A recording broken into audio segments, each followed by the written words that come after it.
Vamos a estar predicando tu mejor adoración. Tu mejor adoración. Dice Mateo 2, del 1 en adelante.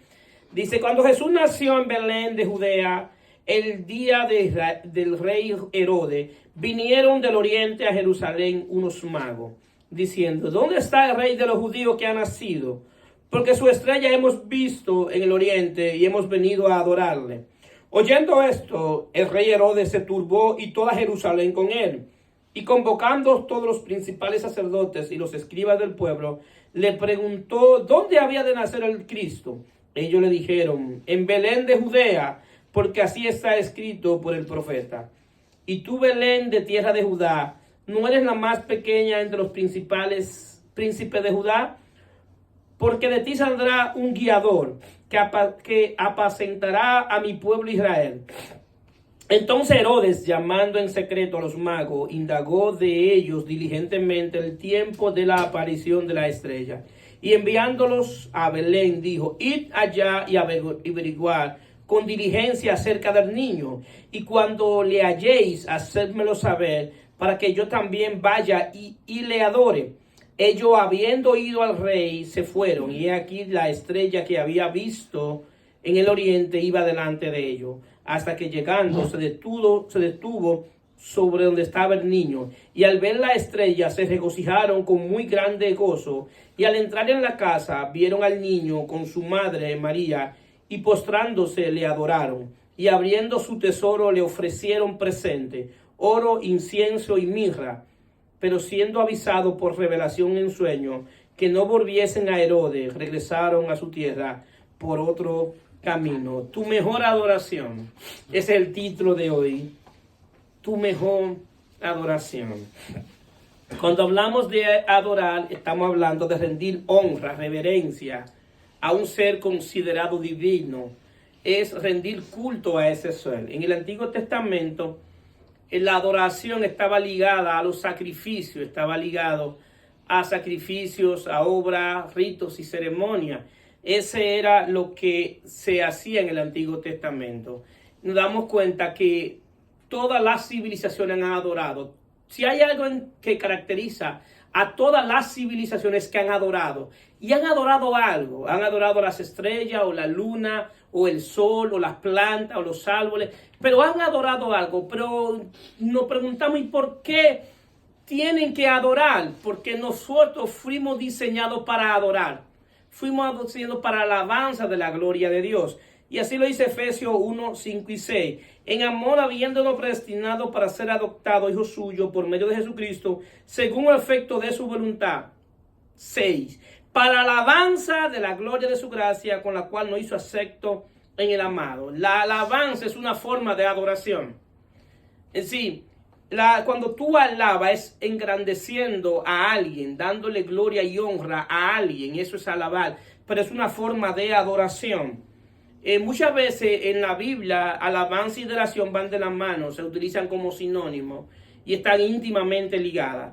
Y hay muchos ejemplos de esto, de cómo adoraban ellos, cómo ellos llevaban un sacrificio. Tenían que buscar algo para adorar, no podían ir a adorar a Dios con las manos vacías. Tenían siempre que llevar algo, o la leña, o el cordero, o algo con lo cual pudieran adorar. Y estaba ligado a una palabra que se utiliza, que es procuneo. Procuneo es una inclinación del cuerpo. Cuando adoraban, inclinaban el cuerpo a adorar, o levantaban la mano, o se postraban poniendo su rostro sobre el piso, o hacían algo con el cuerpo que manifestaban que estaban adorando. Y esta era la manera de ellos manifestar, de que tú veías a alguien y decía, él está adorando a una divinidad. Quizás no sabemos, pero quizás está adorando a alguien que está arriba, y levantaban las manos hacia arriba y miraban hacia arriba, adorando a alguien que era superior a ellos, que estaba en otro nivel. Y esa es la manera de que ellos adoraban. Pero el asunto es que otras veces se inclinaban y dice, está adorando. ¿Por qué? Porque está inclinado y está rindiendo su ser, y se ve a través del cuerpo. Entonces, a través de la manifestación del cuerpo se podía saber a quien que estaba adorando. El asunto es que con la manifestación del cuerpo no se definía a quién tú estabas adorando, porque solamente se veía la manifestación. Pero las cosas cambian. Y una manera, alguien que hay en la Biblia, un personaje que hay en la Biblia, es que demostró verdaderamente cómo se adora. Que se adora con todo tu ser y no necesariamente con tu cuerpo, sino con algo que estuviera dentro, con algo algo que estuviera desde dentro, que tú decir, yo debo adorar a ese ser. Y ese hombre que estoy hablando de Naamán. Naamán el sirio. Naamán el sirio, cuando la Biblia introduce el tema de Naamán, en 2 de Reyes 5, dice Naamán, general de los ejércitos del rey de Siria, el varón grande delante de su señor, y lo tenía en alta estima, porque por medio de él había dado Jehová salvación a Siria. Era este hombre valeroso en extremo, pero leproso. Pero leproso. Es decir, era un hombre, Naamán, era un general del ejército sirio. Y era un hombre que donde llegaba todo el mundo tenía que hacer el saludo porque llegaba un general. Y todo el mundo tenía que buscarle lo que Naamán necesitaba porque llegó un general. Y tenían gran estima delante del rey. Pero dice, pero leproso. Es decir, la lepra en aquel tiempo era sinónimo de muerte. Porque el que tenía lepra, nadie quería estar cerca de él. Nadie quería estar cerca de él. Es tan tal que en la ley se había dispuesto que el que tenía lepra tenía que salir fuera del campamento. Tenía que esperar que se sanara de la lepra, porque era una enfermedad que estaba en la piel. Entonces, ¿qué sucede? La lepra es símbolo del pecado. La lepra en el lenguaje bíblico es símbolo del pecado. Entonces nos damos cuenta que los sirios tenían diferentes dioses. Y un hombre tan valeroso como Naamán, ¿cómo no podía un dios de los sirios sanarle su lepra? Si tenían tantos dioses, si tenían tanta divinidad, si ellos adoraban en el templo a esos dioses y eran característicos por eso. Es decir, que este hombre tenía mérito más que suficiente delante de sus dioses para ser sanado. Pero no había nadie, no había Dios que lo sanara a Naamán. Y Naamán escucha hablar de un Dios que era capaz de sanar la lepra, de sanar cualquier enfermedad. Escuchó por una criada que estaba en su casa de que había un Dios que no tenía límite, que no tenía fin, que era poderoso, que ese Dios era capaz de sanarlo. Y Naamán hizo todas las diligencias y fue buscando sanarse su lepra. Y cuando llega, Naamán sabía que Dios podía sanarlo. Y por eso va donde el profeta Eliseo para que él lo sane. Pero Naamán tiene un choque de creencia, porque Naamán creía que cuando él llegara a la puerta de Eliseo, Eliseo inmediatamente iba a correr donde Naamán. Vamos a sanarte porque tú eres un rey. Vamos a sanarte porque tú trajiste presente. Vamos a sanarte por lo que tú eres. Pero se encuentra con algo fuerte que Eliseo le dice, te puedo sanar, pero tienes que ir a un río. Tienes que ir a un río, al Jordán, y entrar 7 veces y salir, y después de eso tú ibas a ser sano.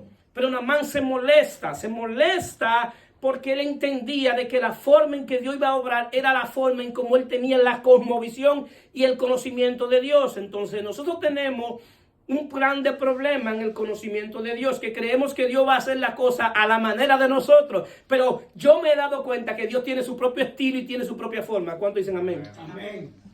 Entonces a veces Dios nos da muchas promesas y nos dice que yo tengo algo, que yo voy a hacer algo contigo, y nosotros inmediatamente comenzamos a pensar cómo es que Dios lo va a hacer, y nos hacemos en la mente Dios lo va a hacer así, después así, Él lo va a hacer, yo sé que lo va a hacer, pero Él necesita que yo le ayude. Déjame mover yo una cuanta ficha para yo ayudarlo. Déjame decirte que Dios no necesita tu ayuda.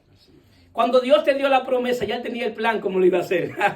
Bendito sea su nombre. Ya él sabía cómo lo iba a hacer. Ya él sabía que él iba a hacer. Entonces lo convencen a Naamán y le dicen, Naamán, pero lo que te están pidiendo no es gran cosa. Ve. Naamán va y se sana de la lepra. Pero Naamán demostró algo, que era un hombre agradecido. Porque él no se fue para Siria. Él volvió donde el profeta a darle los presentes que le había traído el profeta. Y él había traído presente al profeta, pero y va ya a llevárselo al profeta, pero el profeta no quiere recibirlo. No quiere recibir los presentes del profeta. Pero hay algo que me marca de Naamán. Y está en 2 Reyes 5:17. Dice, entonces Naamán dijo, te ruego pues de esta tierra no se dará a tu siervo la carga de un par de mulas. Porque de aquí en adelante tu siervo no sacrificará holocausto ni ofrenda, sacrificio a otros dioses, sino a Jehová. Naamán voluntariamente, conscientemente decidió hacer sacrificio a Dios verdadero. Pero no se queda ahí, dice, y en esto perdone Jehová a tu siervo, que cuando mi señor el rey entrara en el monte de Rimón para adorar en él se apoyare sobre mi hombro, y yo también me inclinaré en el templo de Rimón. Cuando haga tal, Jehová perdone en esto a tu siervo. Y él le dijo, ve en paz. Se fue por el camino como media lengua de tierra. Naamán tenía un problema. Naamán tenía un problema en ese momento, que era un problema de adoración. Y Naamán dice, hay un problema, que cuando el rey va al templo a adorar a Rimón, él se apoya sobre mí. Y como mi rey es mayor de edad, yo tengo que inclinarme también delante de esa estatua. Yo tengo que inclinarme delante de eso. Y yo necesito que alguien me perdone, que cuando me vea inclinado, no crea que yo estoy adorando una estatua. Que cuando me vea inclinado, no se confundan. Porque mi adoración no va a ser a él. Mi adoración va a ser al Dios verdadero que me sanó de la lepra. Yo quiero que sepan eso, que fue de la lepra que él me libró. Él me libró de lo peor que me podía pasar, que era una vida completamente pecaminosa. Por eso, la mejor adoración en el Antiguo Testamento no viene de un judío, viene de un gentil. ¿Por qué? Porque el judío era religioso y entendía y pensaba que todo se lo merecía.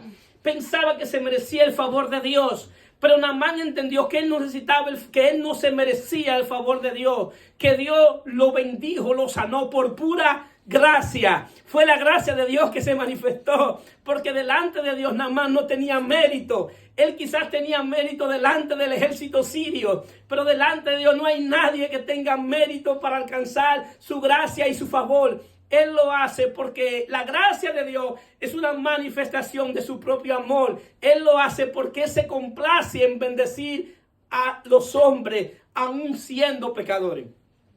Dios ha sido bueno. Entonces, Naamán recibió la sanidad por medio de la fe a lo que había escuchado. Porque la fe viene por el oír y oír por la palabra de Dios. Entonces, la mejor adoración nace de un corazón agradecido por la gracia y la bondad de Dios. Lo voy a repetir. La verdadera adoración nace de un corazón agradecido por la gracia y la bondad de Dios. Amén. De ahí nace la verdadera adoración. Porque la verdadera adoración no es ritual. La verdadera adoración es en espíritu y en verdad. La verdadera adoración es una manifestación de lo que Dios ha hecho con nosotros. Y quizá mucha gente le adora porque Dios le ha dado muchos bienes, lo cual no es malo.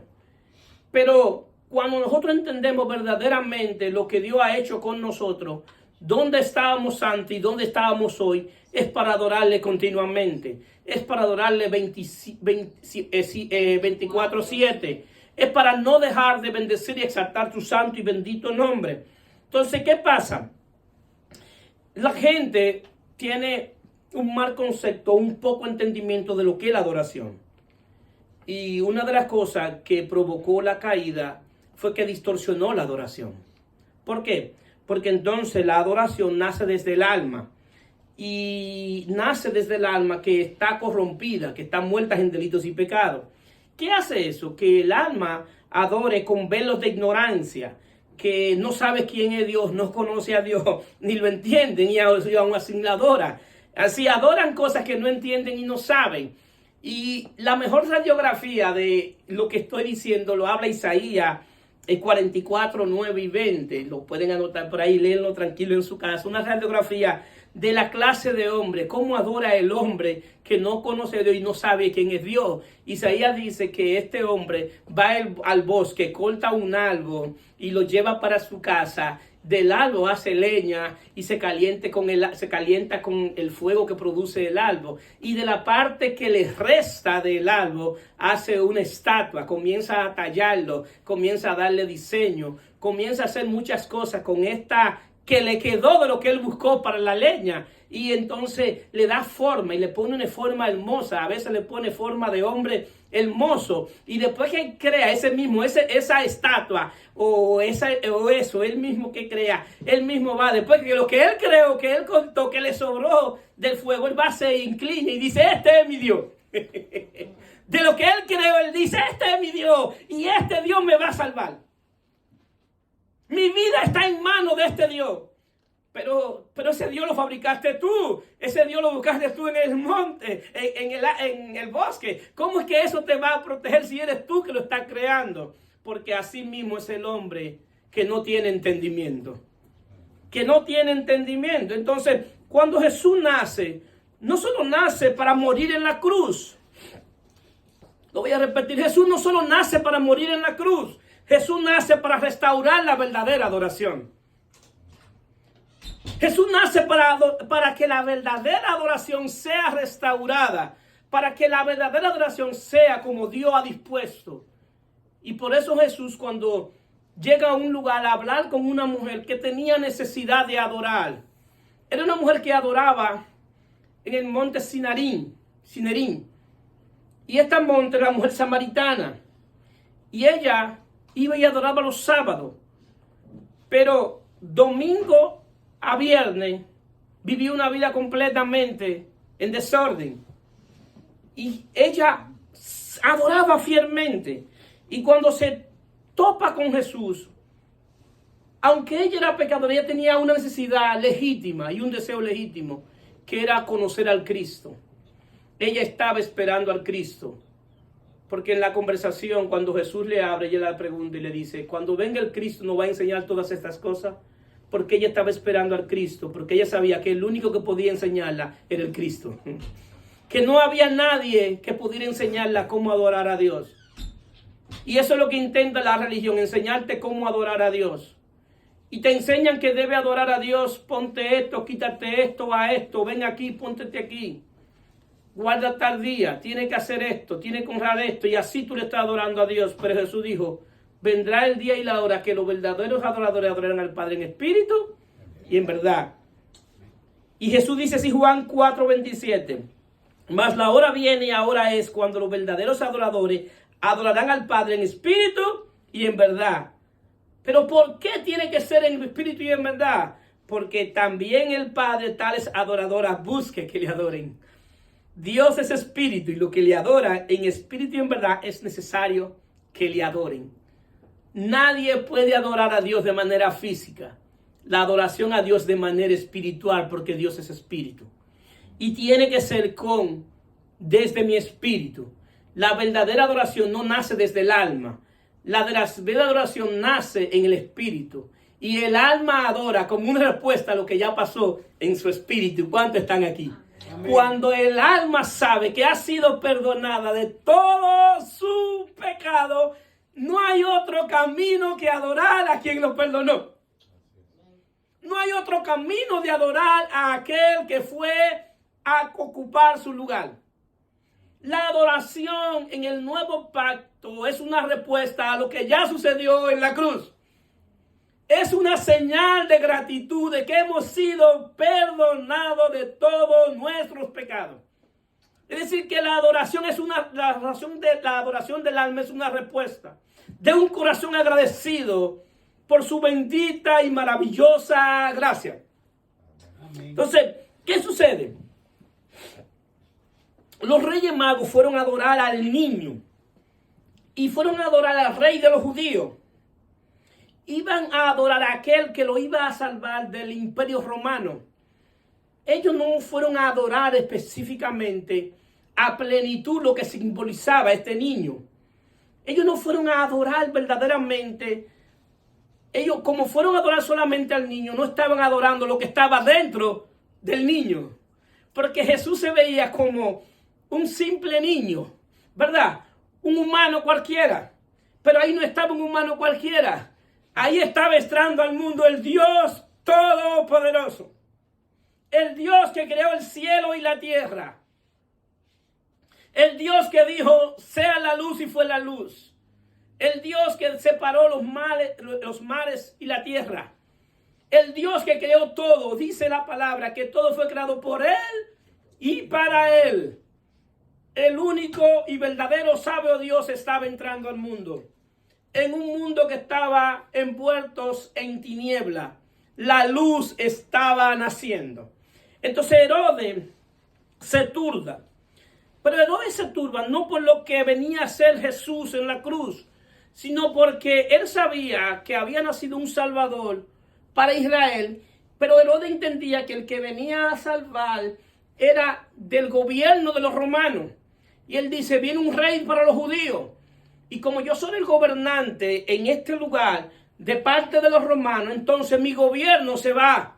Porque viene un rey que va a tomar el pueblo de Israel, va a organizar el sacerdocio, va a llamar a los guerreros de Israel, va a llamar a la tribu de Isaacar, que son entendidos en los tiempos, van a planificar y van a vencer a los romanos, y ya entonces los judíos no van a tener que pagar los tributos, y iban a establecer un reinado, iban a establecer los sacerdotes iban nuevamente a celebrar la Pascua. Aquí no embromamos nosotros, aquí vamos a tener que irnos de este lugar porque nuevamente va a venir un rey que viene de la casa de Judá, que es familia de David, conforme al pacto que se había hecho con la casa de David, de que siempre iba a haber un rey. Entonces Herodes se turba porque viene un nuevo reinado, pero me llama la atención que también se turba todo Jerusalén, porque solamente tenía que ser Herodes que se iba a turbar. ¿Y por qué toda Jerusalén se turba? ¿Por qué los sacerdotes de turno, los escribas, los fariseos también se turban? ¿Por qué? Si ellos deberían estar alegres, porque vienen alguien que ellos saben que iba a venir para ese tiempo. Ellos deberían celebrar. Llegó el Mesías, vamos a celebrar. Ya vamos a dejar de pagar tributo. También tenemos que celebrar. Pero ¿por qué se turban si tú debes celebrar? Porque eso simbolizaba el gobierno de la religión sobre la raza humana. Porque ellos en el concilio que había en Jerusalén, ellos gobernaban la religión y establecían cómo se debía servirle a Dios. Establecían que había que servirle de esta manera. Tienen que ir al templo, tienen que llevar un sacrificio, tienen que hacer esto, y así es que ustedes van a poder servirle a Dios. Y cuando alguien venía, mira, aquí está la ley, ¿qué dice la ley? Y ellos entendían que tenían la capacidad de darle la interpretación de la ley. Pero ¿qué sucede? Jesús no solamente vino a morir, sino a traer luz.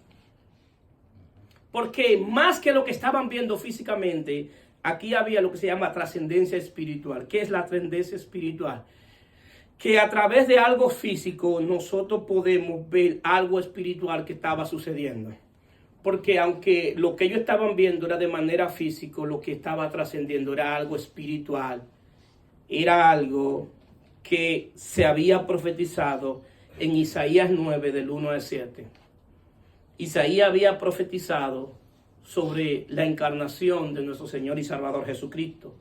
Y había dado una promesa de que cuando naciera Jesucristo, dice que la tierra que estaba en tiniebla iba a haber gran luz.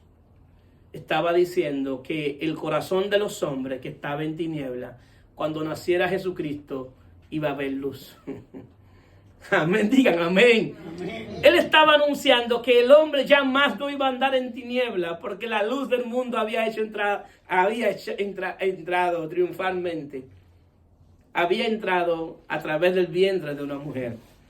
Por eso cuando Jesús dice en Juan 8:12, otra vez Jesús le habló diciendo, yo soy la luz del mundo. El que me sigue no andará en tinieblas, sino que tendrá la luz de la vida. Y estamos hablando no de una luz física, sino de una luz espiritual. Porque el hombre por naturaleza nace con un corazón lleno de tiniebla, de ignorancia. Y la tiniebla se forma en el corazón como la ausencia de la luz. Cuando hay ausencia de la luz se manifiestan las tinieblas. Es decir, que había nacido el que iba a sacar las tinieblas en el corazón de los hombres. Entonces, en tema espiritual, se estaba en el mundo espiritual y el gobierno de Satanás que estaba sobre Herodes. Satanás sabía que la ignorancia, que el velo de ignorancia que había en el corazón de los hombres iba a ser quitado. Porque cuando el hombre pusiera su mirada en ese que es la luz, entonces la luz le iba a alumbrar y el hombre iba a ver de una manera diferente. Entonces, también en Isaías 9 se habla de la primera predicación de Jesús. Y me llama la atención que según Isaías 9 y según Mateo 4, la primera predicación de Jesús no fue a los judíos. ¿Por qué si él viene a los judíos, por qué no va a predicarle a los judíos? Porque esa es la primera predicación, es la predicación cuando él sale del bautismo. Y Mateo lo cuenta así, y dice en Mateo 4:12, cuando Jesús oyó que Juan estaba preso, volvió a Galilea y dejando a Nazaret, vino y habitó en Capernaum, ciudad marítima en la región de Zabulón y Neftalí, para que se cumpliese lo dicho por el profeta Isaías cuando dijo, tierra de Zabulón y tierra de Neftalí, camino del mar al otro lado del Jordán, Galilea de los gentiles. El pueblo asentado en tiniebla vio gran luz, y los asentados en región de sombra de muerte, luz les resplandeció. Cuando esta gente vieron caminar a Jesucristo, al Dios encarnado, vieron la luz. La luz de él les resplandeció en el rostro. Y ellos vieron en Jesucristo la esperanza de salir de las tinieblas. Bendito sea su nombre. Ellos vieron en Jesús la esperanza de salir de las tinieblas. Pero no solamente de salir de las tinieblas, sino que vieron la esperanza en él de pasar de muerte a vida. Y eso es lo que ha pasado con nosotros cuando hemos puesto la mirada en Jesucristo, que hemos recibido la vida de Dios, la vida Zoé. Él nos dio vida cuando estábamos muertos en delitos y pecados, y solamente fue por poner la mirada en él, verlo a él como el único y suficiente Salvador. Bendito sea su nombre. Denle un aplauso a Cristo, denle un aplauso a él, bendito sea su nombre. Y a ellos la luz les resplandeció en el rostro. Pero aquí hay también una promesa, que es la promesa en Isaías 9, que es la promesa de que él iba a quebrantar un yugo pesado. La promesa que él iba a quebrantar un yugo pesado. Y era el yugo de la esclavitud del pecado. Entonces él iba a quebrantar ese yugo. Ahora bien, en la cruz él quebrantó el pesado yugo del pecado que no nos permite adorar. La gente adora lo que no sabe, como la mujer samaritana. Jesús le dijo, vosotros adoréis lo que no saben. ¿Por qué? Porque el hombre que está muerto en delito y pecado no sabe qué es adoración y adora cualquier cosa. Pero el que está vivo adora a un Dios que es vivo. Porque está vivo. Apágalo. Adora a un Dios que está vivo porque está vivo. Porque solamente los que han recibido la vida pueden adorarlo. Entonces, ¿qué sucede? Él vino a romper con ese yugo. Yo quiero ver cómo Naamán podía adorar a un Dios con la condición que estaba. Tenía deseo legítimo de adorar a un Dios que no podía dar respuesta a su lepra. Nosotros adoramos a un Dios que le puede dar respuesta a cualquiera que sea nuestra condición o nuestra situación. Así es. Amén. Lo voy a repetir. Nosotros adoramos a un Dios que le puede dar respuesta a cualquier situación que estemos viviendo y que estemos pasando. Amén. Porque tenemos la confianza de que Él es la respuesta a nuestra situación. De que la respuesta está en Él. De que nuestra oración es una adoración. Y es una adoración demostrando que dependemos de Él. Entonces, ¿qué sucede? Nosotros no adoramos al niño. Pastor, ¿cómo usted dice? No, nosotros no adoramos al niño. Porque el niño fue una etapa de la vida de nuestro Señor y Salvador Jesucristo. Pero el niño no se quedó siendo niño. El niño fue creciendo en gracia y en verdad. Hasta el punto que fue a la cruz y murió. Ese niño que nació como niño fue creciendo. Llegó a la edad de 33 años y fue a la cruz y murió. Y dejó su cuerpo físico de humano tendido en la cruz. Después fue bajado, sepultado y resucita en un cuerpo glorificado. Es decir, que ya no estaba en un estado de niño. Él no nos redimió en estado de niño, sino en un estado adulto. No sé si me están entendiendo. Amén. Por eso Isaías dice en Isaías 9:6, porque un niño nos es nacido, hijo no es dado, y el principado sobre su hombro. ¿Por qué Jesús habla de un niño que es nacido y por qué habla de un hijo que es dado? Porque quien nace es el niño, quien nace es el humano. El hijo no nace porque el hijo es Dios y el hijo es eterno. ¿Cuántos están aquí? Amén. Entonces el niño no nace porque el niño es el creador del mundo, del cielo y la tierra. Entonces en el estado que nos alcanzó a nosotros en términos espiritual y que nos dio vida y que lo conocimos, ya fue un estado glorificado, ya fue un estado que Él fue hecho Señor y Cristo, y cuando Él viene a nuestro espíritu viene con toda gloria y honra, hecho Rey de Reyes y Señor de Señores. Es un estado de grado mayor, es un estado que ahora lo adoramos, no solamente porque perdonó nuestros pecados, sino que ha llenado todo nuestro ser de la plenitud de la vida de Dios. Amén. Sí, la razón de adorar verdaderamente es más que la que tenía Naamán, es más que la que tenía la mujer samaritana, es más que todo lo que adoraron en el antiguo pacto. Verdaderamente la adoración ahora es la gratitud de lo que Él es y de lo que ha hecho por nosotros. Y no solamente eso, que ahora habita dentro de nosotros. Jesús quiso hacer una transición con los discípulos. Y en un momento de la encarnación fue con ellos al monte de la transfiguración. Y quiso hacer una transición con ellos para que ellos se cambiaran la mentalidad que ellos tenían de adoración. Y lo llevó a un monte para transfigurarse. Y dice así: 6 días después Jesús tomó a Pedro, a Jacobo y a Juan, su hermano, y los llevó aparte a un monte alto. Y se transfiguró delante de ellos y resplandeció su rostro como el sol. Y sus vestidos se hicieron blancos como la luz. Y he aquí le aparecieron Moisés y Elías hablando con él.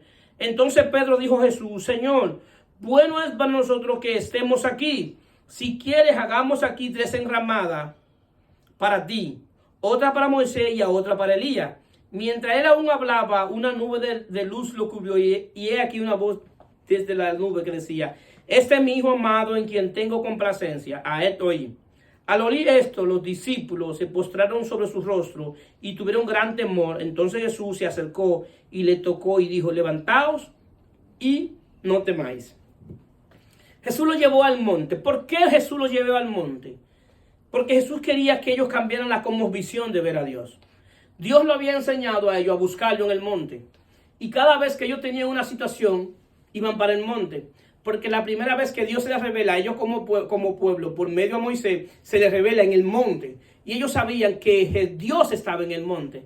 Elías, cuando tenía un problema, cuando tuvo un problema, lo estaban persiguiendo y que se quería morir, ¿a dónde corrió? Al monte. Porque él dice: en el monte es que Dios me escucha, en el monte es que Dios me habla. Entonces yo lo voy a llevar al monte para que Dios le hable. Yo le voy a llevar al monte a ustedes para que ustedes vean quién es Dios. Y el Dios que se le reveló a Moisés, como por medio, Moisés representaba la ley, Elías representaba a los profetas. Por eso aparecen Moisés y Elías. Moisés, la ley; Elías, los profetas. Entonces ahí estaba la representación de cómo Dios siempre le había hablado. Dios siempre le había hablado de esta manera. Y Dios dijo: ya yo no le voy a hablar a través de la ley. Yo hasta ahora no le voy a hablar tampoco a través de los profetas. Yo le voy a hablar a través de mi Hijo. Porque en Él es que yo tengo complacencia. Por eso ahora ustedes deben escucharlo a Él oír. Porque yo ahora, de aquí en adelante, no voy a hablar por medio de la ley ni por los profetas. Yo voy a hablar por medio de mi Hijo. Por eso Hebreos 1:1, y sabiendo Dios hablado muchas veces y de muchas maneras a los padres por medio de los profetas, los porteros de adorar, ha hablado por medio del Hijo. Amén. Y le dice: a esto oír. A esto oír. ¿Por qué? Porque si ustedes lo oyen a Él, van a adorar. Si ustedes lo oyen a Él, van a adorar. Van a adorar lo que Él es. Pero me llama la atención algo, señores. Me llama la atención que ellos quieren hacer un enramado para adorarle. Querían quedarse ahí para adorarle. Por eso Pedro dice, vamos a hacer un enramado para nosotros tres, porque así en esta presencia vamos a adorar todos los días. ¿Quién no quería quedarse ahí? Muchos pueden juzgar a Pedro si tenía una mente religiosa. No, es que ¿quién no quería estar en esa plenitud? Pero Dios le quita esa convicción y le hace entender que la adoración ahora no es por un lugar, que la adoración ahora es por escuchar al Hijo. Que el que escucha al Hijo adora. Adora porque obtiene una nueva naturaleza. Adora porque tiene una nueva razón de adorar. Y es que has recibido un regalo, porque has recibido el regalo del Hijo. Por eso el Hijo es dado. Adora porque has recibido un regalo, y es el mejor regalo que pueda recibir un ser humano. Es el regalo de nuestro Señor y Salvador Jesucristo, creciendo en nuestros corazones. Y lo que estamos celebrando hoy es el nacimiento de Cristo en nuestros corazones. Amén. Es el incremento de la vida de Él en nuestros corazones. Eso es lo que yo celebro. Yo no celebro una tradición. Yo celebro una gratitud, lo que Él ha hecho en nuestra vida. De dónde nos alcanzó, de dónde dónde estábamos. ¿Qué sucede? Para terminar, tu mejor adoración es oírle a Él y obedecerle. Y es oír la voz del Espíritu y su palabra, y obedecer su palabra y obedecer la voz del Espíritu. Esa es tu mejor adoración. ¿Cuántos de los que están aquí hoy, cuando se levantaron, que vieron cómo estaba el clima y cómo estaba tan frío, no le pasó una voz que dijo, quédate en la casa? Sin embargo, para mí había otra voz superior que decía, ve a adorarlo. Porque verdaderamente eso es lo que tiene valor en este día. Así es. Esto tiene más valor que hasta la comida física que vamos a comernos, porque la comida física solamente va a alimentar nuestro cuerpo físico. Pero lo que hemos recibido es la comida espiritual, que va a alimentar nuestro cuerpo espiritual. ¿Cuántos están aquí? Amén. Y Jesús dijo, no tan solo del pan vivirá el hombre, sino de cada palabra que sale de la boca de Dios. Bendito sea su nombre. Amén. En el monte Dios quería cambiar no solamente la forma de adorar, sino la prioridad de la adoración. Porque en el monte Dios le había dado a Moisés los 10 mandamientos. La ley moral de Dios le había dado en el monte a Moisés. Y Dios quería cambiarle esa ley que le dio a Moisés de una manera. ¿Por qué? Porque Dios le había dicho en la ley moral de Dios, los 10 mandamientos, le dio un primer mandamiento que es amar a Dios con toda tu mente, con todo tu corazón y con toda tu alma, con todo tu ser. Amén. Es el primer mandamiento que Dios le da. Pero después de que aparece Jesucristo, Dios no te pide que lo ames con toda su mente, con todo tu corazón y con toda tu alma, ni con toda tu vida. Dios no te pide eso. Dios te pide que Él sea tu propia vida. Porque el día que Él sea tu propia vida, ese mandamiento que Él le dio va a ser una manifestación de la vida de Él en ti. Sí, Dios no te dice ahora, ámame con toda tu mente, con todo tu corazón y con toda tu alma. No. Dios te dice ahora, entrégame tu vida completa.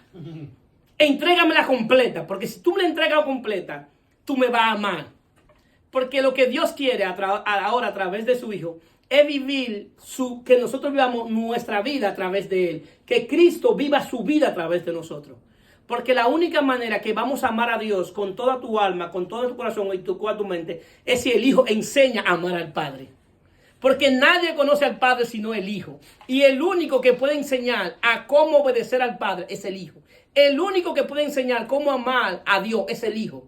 Pues Jesús dijo, separado de mí nada podéis hacer. Es decir, que aún cumplir los 10 mandamientos no hay manera de cumplirlo, sino a manera que Cristo venga a habitar en nosotros. El día que Cristo habita en nosotros, el día que el Hijo habita en nosotros, ese mismo día comienza a haber un incremento de la vida de Él, y ese mismo día vamos a comenzarlo a amar porque tenemos una nueva naturaleza. ¿Cuántos están aquí?